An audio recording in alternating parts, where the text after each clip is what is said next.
Guys আগে ভিডিওর কথাগুলো মনোযোগ দিয়ে শুনুন, তারপর আপনাদের করা লেজেন্ডারি কমেন্টগুলো পড়বো। বাংলাদেশই হলো একমাত্র দেশ যেই দেশে বারে থেকে মাল খায় বাইরনের পরে রাস্তায় পুলিশ দেখা যায়।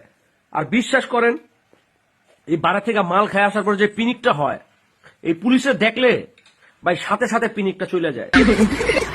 এখন এই যে টাকা খরচ করে মাল খায় পিনিক করে আইলাম, এখন ওই পুলিশে দেখে যে পিনিকটা গেল গা, এখন ওই টাকাটা কে দিব? ভাই আপনার কথাই কিন্তু একদম যুক্তি আছে।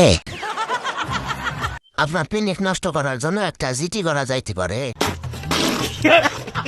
বিশ্বাস করেন ভাই, এভাবে দেশের হাজার হাজার কোটি টাকার অর্থ নষ্ট হচ্ছে। এটা অন্যায় হয়েছে আপনার সাথে, প্রতিফলন অবশ্যই পুলিশকে দেওয়া উচিত। ভাই আপনি বিদেশে চলে আসেন তো, পুলিশের সামনে বসে মাল খাইতে পারবেন।